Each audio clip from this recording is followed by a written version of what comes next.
Everybody, and welcome to Women's Hour with myself, Stella Adegunwa.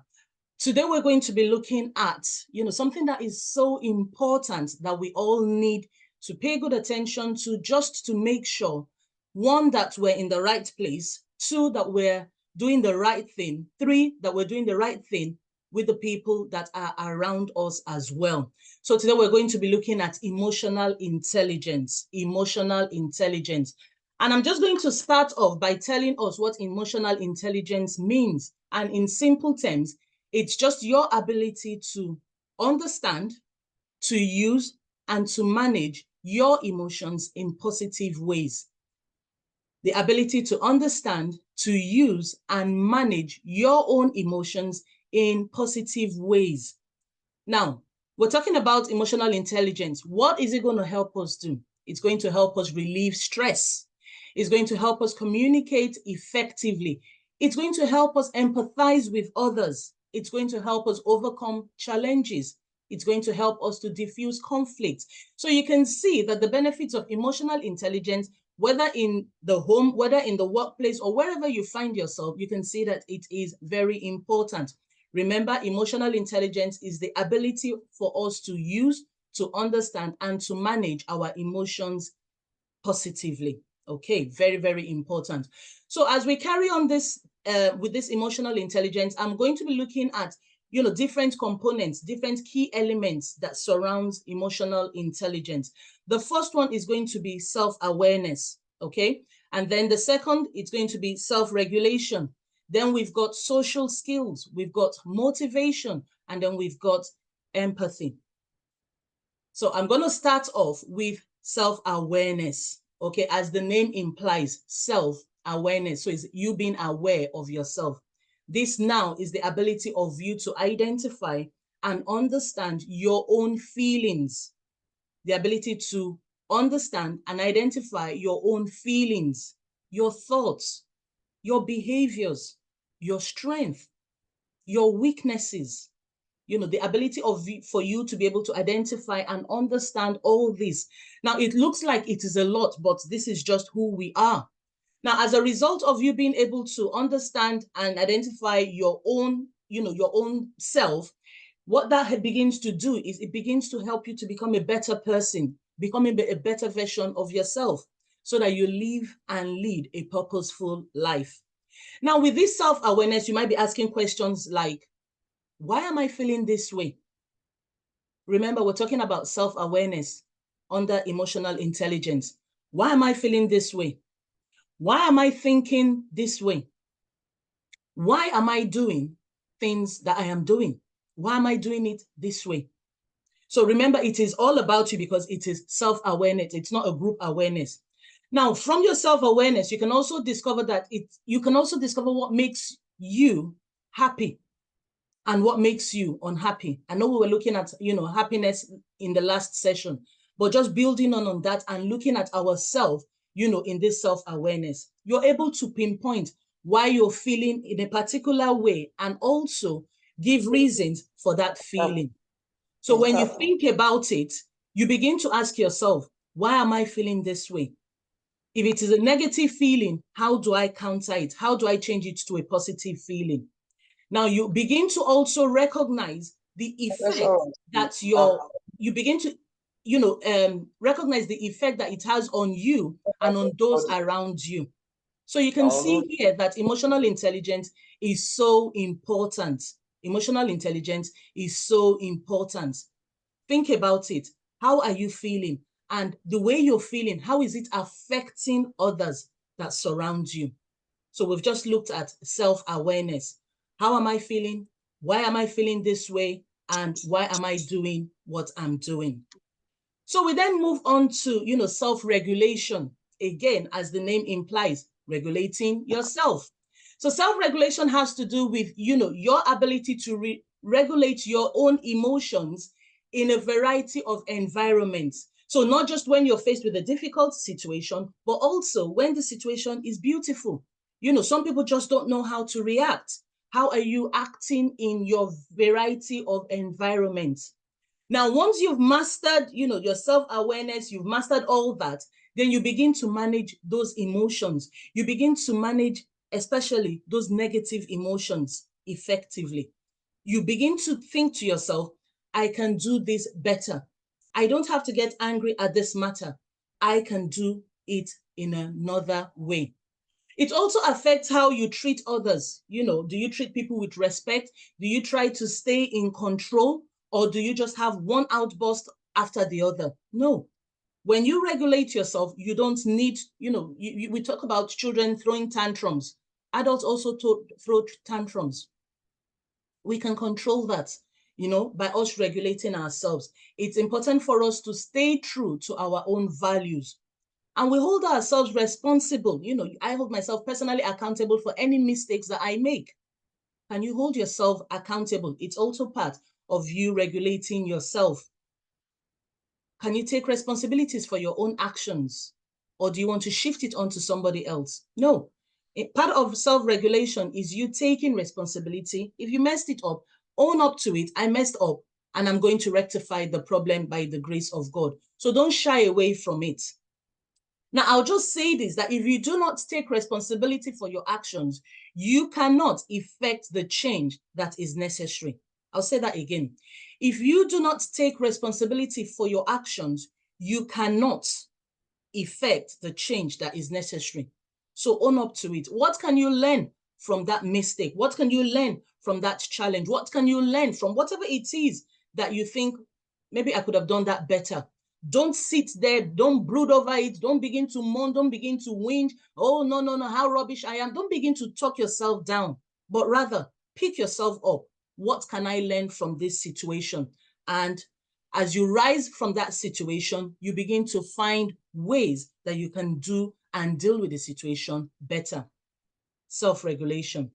It's also the skill, that allows you to pause between the impulse and the action. I'm sure we've heard about this.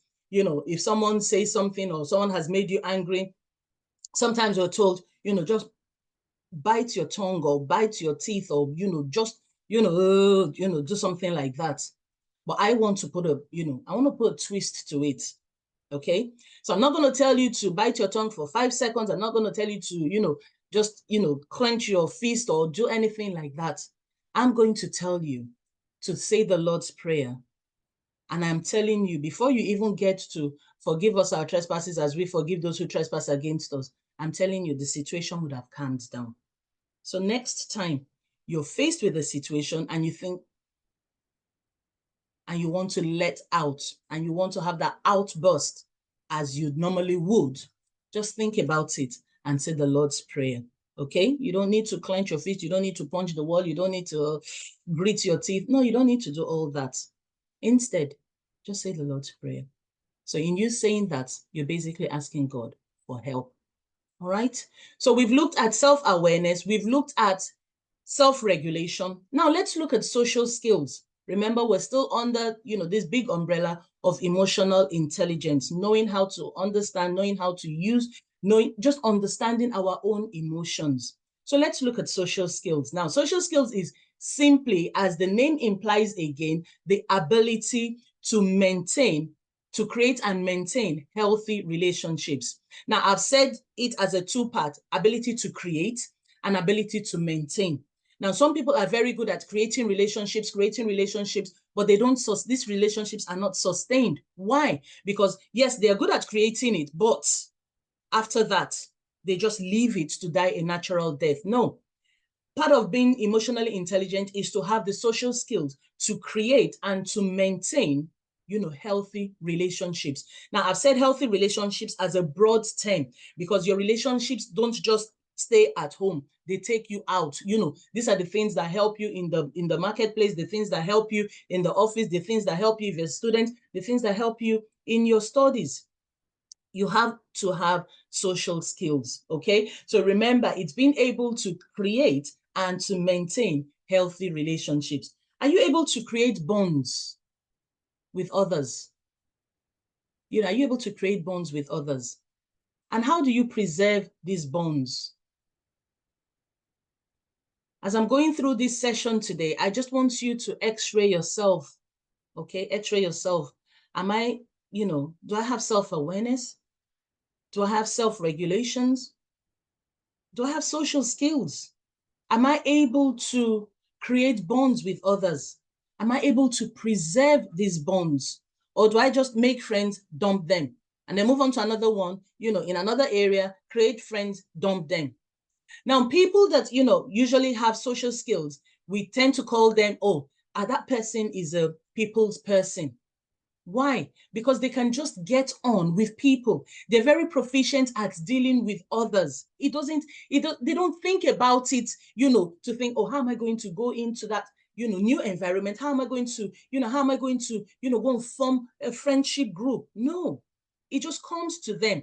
Not now, for some people, it just happens naturally. But for some people, you've got to work at it. So wherever you find yourself today, are you working at your relationships with others? How are your skills? Now, these are the sort of these people's person. They're the sort of people that when they're in a team, they tend to be the team leader. Why? Because they can carry everyone along. They're not leaving anyone behind. Even that quiet person, they're saying, come on, you can do this. Okay, I'm going to give you this task to do. They carry them along. Are you the sort of person that just thinks, if you don't want to do it, that's your headache, just stay to one side? No. If you're emotionally intelligent, you want to carry the people that you're working with, whether in a family, whether in a school context, whether in your office, whether as a manager at work, wherever it is, whether in church, wherever it is you find yourself, you want to carry the people along. So not only are, they good at listening to others, but they're also good at speaking themselves. Okay, so they can communicate effectively. A lot of this has got to do with communication. They're great leaders. They know how to inspire others. They know how to motivate others. We're still going to be talking about motivation. They know how to manage change. They know how to resolve conflict. They know how to give praise where it is due. They know how to, say, it is not me that did that. Actually, it is the other person that did it. And they know how to, give the praise to the person that deserves the praise. Are you the sort of person that wants to take all the glory for yourself? Think about it. Are you the sort of person that steps on other people's toes? You have something to do together, but you want to take all the glory, you want to take all the shine? Are you being emotionally intelligent? This might just even be in your family. Maybe things are happening in your family between yourself, your husband, between yourself, your children, between yourself, your bigger family. But you just want your name to be mentioned and, everyone just to acknowledge you. And, no. It's not all about that. Can you allow somebody else as well? Okay. So far we've looked at self-awareness, we've looked at self-regulation, and now we have looked at social skills. When was the last time you had people round? When was the last time you went to visit other people as well? Remember, we're looking at social skills here. Don't just be a loner. Don't isolate yourself. There's that saying, isolate and destroy. Why do you want to do that? Social skills, being emotionally intelligent, very important. So think about it. So now let's look at motivation. Now, when you're an emotionally intelligent person, not only do you motivate yourself, but you also motivate others. What is motivation? Now, I'll put it this way, that motivation is what kickstarts you to doing whatever it is you want to do in life. It's what kickstarts you. It's what drives you. Motivation. So motivation is about your drive to improve and achieve. So you've started your journey. You want to improve on your journey so that you can achieve whatever the outcome of this journey is going to be. It might require setting high standards for yourself, but don't be afraid. Set the standards for yourself. The worst thing is you will not achieve them. And if you don't achieve them, no one is going to kill you about it. What do you then do? You go back to the drawing board. Where did I make the mistake? Where did I go wrong? And then you begin to ask yourself these questions. And all this is part of you developing yourself. All this is part of you improving yourself, not just throwing in the towel, but rather thinking to yourself, why did I not get that job? Why did I not do this? Why did you remember asking yourself questions? Now, can you answer those questions honestly? Can you? If you can, then move on. Because you've answered the question, you can see that, oh, this is where I made the mistake. Now, I'm not going to make this mistake again. I'm going to go in the right direction so that I can continue to work consistently towards my goals. And you would see that by the time, you've done this a couple of times, it becomes second nature to you. So motivation is not something that, you're going to be struggling with. Remember, it is what kickstarts you to your drive so that you get towards your goal. Now, it's also the ability to take initiative. Be ready to act. Are you ready to act on opportunities as they come your way? You can spend all your time praying for opportunities to come your way. But when they actually do come your way, what do you do about them? Are you now thinking, I've been waiting for this for so long, and now that it is here, excuse me, now that it is here, I'm too tired. I don't even want to go ahead with it. No. When you're emotionally intelligent, remember, motivation is part of what you need. Okay. So what do? You practice being assertive. I'm going to do it. I can do it. You're not sweet talking yourself. You're charging yourself. You can look yourself in the mirror and tell yourself, I am the best version of myself, and I'm going to go out there and get on with what God has called me to get on with. You're charging yourself. You're motivating yourself. Don't wait for a motivational speaker to come and motivate you. Do it yourself. Motivate yourself. And if you've got children, motivate your children. If you haven't got children yet and you've got, your work colleagues, motivate them. Tell them you can do it. Yes, you can. Maybe someone is here and, they're thinking, I want to learn how to drive, but I've heard so much, I've heard that people fail. I've heard this, you've just gathered all sorts of negative news. And all those news are affecting you. No, drop those news and motivate yourself. I can do it. Have that I can do it approach. Don't just tell yourself, I cannot do it. It's not for somebody like me. In fact, in my whole family, nobody has done anything like this. Well, can you check out and be the first person to get it done? Motivate yourself. It's also about having that resilience. It's also about having motivation is also about having that resilience to keep going, to keep going, to keep going.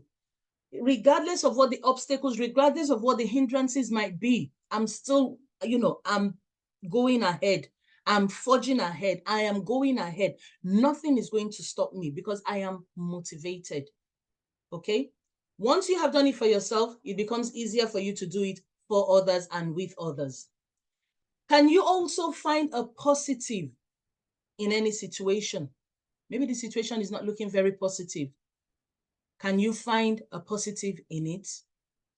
When others are shouting that there is a casting down, can you shout that there is a lifting up?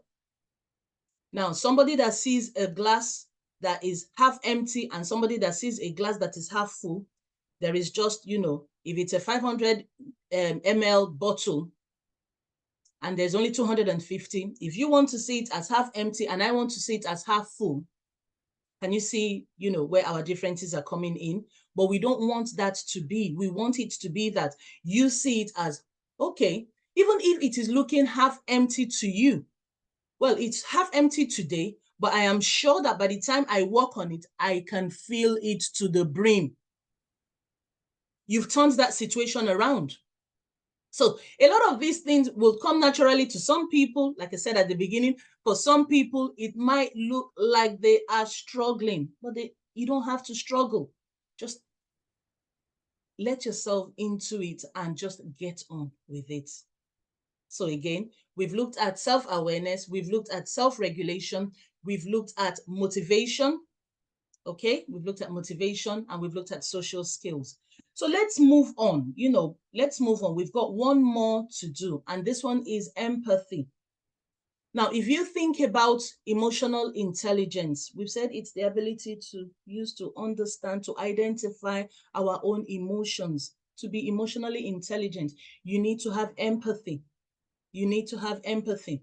Now, empathy is simply the capacity to identify with and appreciate another person's perspective. It's as simple as that. It's different to sympathy. Sympathy, you're just thinking, thank God I don't have the problem that person has. But empathy, you put understanding and compassion into it, that I might not be going through what you're going through, but I want to understand, I want to be compassionate. So you can see that, if sympathy is so low here, empathy just lifts you up. And everybody wants another person to understand what they're going through. Everybody wants someone to show compassion when it is needed. Everybody loves someone to, give me words of encouragement. Everybody loves someone to give me those words of comfort. Can you be that person that will just, no matter what the situation is, you can just speak sweet words that would just heal that person, whether it's emotionally, just those sweet words. So empathy is the ability to put yourself in someone else's shoes and see the situation from their own perspective. It's also having an awareness of the other person's feelings. And it's important to acknowledge and to respond to them. You want them to do to you as you would want others. You want them to do to you, yes, as you would want others to do to them. Okay, so if I want in my difficult time, whatever it's, whenever that is, if I want someone to encourage me, now that I see someone going through a difficult patch, can I encourage that person? Can I be that shoulder for you to lean on? Can I be that shoulder for you to, if you have to cry on? Can I be that shoulder for you just to know that I have got your back? I am there for you. I am praying for you. So as we're going through, this emotional intelligence today, I want you just, like I said at the beginning, just x-ray yourself. Do I even show empathy at all? How do I respond to my spouse? How do I respond to my children? How do I respond to maybe in the workplace? How do I respond to my colleagues? Maybe you're a team leader. Maybe you're a manager. Maybe you're a supervisor. Whatever it is, even if you're none of those, can you still show empathy? We're not just saying, you've got to have that leadership position. Everyone is a leader. You might be leading yourself. You might be leading your family. You might be leading some people at work. Regardless of whoever it is you're leading, do you have empathy? Do you have empathy? Do you respect diversity? Do you respect inclusion? Do you communicate effectively?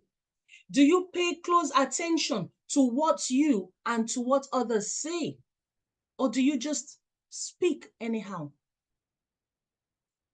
Do you think the body language of that person is telling me something? Or are you too engrossed in your own world that you don't even have time to know how someone else is feeling? So, as we've looked at emotional intelligence today, I want us to think about it carefully. I want you to think about it carefully. Do I have self-awareness? How am I regulating myself? I.e., how am I regulating my emotions? Do I have social skills? Am I a people's person? Or am I just, I want to keep myself to myself. I don't want to think about it. The world out there is waiting for you. What about motivation? How am I motivating others? What about empathy that we've just spoken about? Am I able to empathize? Don't just sympathize. Don't just, feel pity for the other person and, oh, what a shame, oh dear. It should be beyond that. Okay, now, as we just, tie this up nicely, I just want to tell us a few things about how to tell if someone is emotionally intelligent. I'm just going to, read them out. I'll go slowly so that in case you want to write this down and check yourself, not check yourself so that you can begin to condemn yourself, but check yourself so that you can begin to do what is right and ask yourself, oh, I don't think I am functioning very well or thriving very well in this area. This is an area I want to work on, or I'm doing very well in this. Okay, what can I do to improve? Now, if you're, however it is, you can find someone that you can trust and just run these things through them and ask the person, genuinely tell me, do you think I am? And please have the ability to take in whatever it is they are saying. And if you need to work on yourself, please work on yourself. So I'll start off with the ability to identify and describe what people are feeling. Remember, we're looking at how to tell if someone is emotionally intelligent. The ability to identify and describe what people are feeling. An awareness of personal strength and limitations. Do you know what your strengths are? Do you know what your limitations are? Do you know what the other person's strengths are? Do you know what their limitations are? You don't need to hammer and, keep going on about someone's weaknesses, someone's limitation. Why not talk about their strength and help them walk through their weaknesses so that they can turn them around? What about self-confidence and self-acceptance? Self-confidence and self-acceptance. Another way you can know if someone is emotionally intelligent is their ability to let go of mistakes. I'm not going to remind you 52 years later and say, you remember the mistake you made when you were 5 years old? It's the same mistake you made when you were 10. In fact, every 5 years, there seems to be. Let go of those mistakes, please. Nobody wants to, be reminded of negative things. Nobody, it's almost like you're spiting them. Why do you want to do that? Would you like anyone to do that to you? No, you wouldn't. So, an ability to accept and embrace changes. Okay, this is how we used to do it. We're not doing that anymore. And have I got the ability to accept it? Have I got the ability to embrace the change and say, this is the way we're going to do it now so that everything can be better? Ability to, accept and embrace changes. What about that strong sense of curiosity, particularly about other people? You want to know more about other people just so that you can help them. Even in a family, say in a family and there are maybe 3 children, every child is different. So you can't say the same way you did for the first one is the same way you're going to do for the second one is the same way you're going to do for the third one. They are all different. Can you take time out as a mother? Can you take time out as an auntie? Can you take time out as whatever role you find yourself in to say, you know what, I'm going to study this person a bit more because I don't think this person likes it when I do things this way. I think this one likes it when I do it in a particular way, but I'm not even sure what this one thinks. Can you take time out, just to get to know people better? Remember the social skills? Are you a people's person? We've talked about empathy. What about the feelings of empathy and concern for others? Or do you just shrug your shoulder? It doesn't concern me. It's got nothing to do with me. I'm just going to mind my own business. No, an emotionally intelligent person would be on the lookout for how others around them are feeling. There's a general concern, for other people. Can you show sensitivity towards the feelings of others? Or just, oh, is that time of the month again? Well, at that time of the month, this person is always funny. Is that what you're saying about them? Or can you empathize? Can you show some sensitivity to the matter? I'll just sidetrack a bit here. You see someone, you don't know why it is they're losing weight. You don't know why it is they're looking the way they're looking. And instead of you, if you know you haven't got the relationship with the person, leave the person. Let somebody that has a better relationship with that person go and talk to the person. So you don't know what is going on. You're just saying, I don't know what this person is doing. This person is just losing weight like a pack of, the weight is just falling off you like a pack of cards. You don't know what the person is going through. You're not sensitive to the person's issues. You're just talking anyhow. So please remember, before you open your mouth and say anything, not only am I asking you to think, I'm also asking you to say the Lord's Prayer so that this divine wisdom that we have been, praying about and trusting God for, God will tell you, I don't want you to talk, or go ahead and say this to this person because this is just what this person needs at this time. So what about accepting responsibility for mistakes? Accept it. I've made a mistake. I'm sorry about it. And I move on. That's how you know someone that is emotionally intelligent, not someone that is trying to, fight the corner and say it was not my fault when it was your fault. Accept it and let's move on.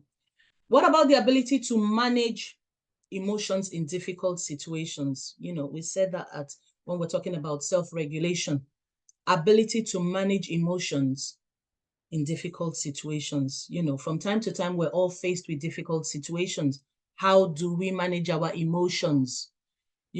Someone can say, well, if I say something that is not right or, the other person doesn't like it, I would apologize. You know what I always say? I don't want the sorry. Avoid it totally. Don't come back and just be saying, I'm sorry and apologize. No, it can be avoided. All you need to do is have the ability to manage your emotions, even in that difficult situation. Okay, so these are some of the ways. I know, this is not all, but these are just some of the ways that we can know someone that is emotionally intelligent. Now, I say know someone. I hope you were x-raying yourself as I was reading through them so that you know whether you're an emotionally intelligent person. And if you're not that emotionally intelligent person yet, are you willing to work towards it? Are you willing to work towards it? Don't just lash out at people. Think about what you're saying. Think about the impact it will have on them. Think about the consequences of your words on that child, on that spouse, on that work colleague, on that neighbor. Just think about it.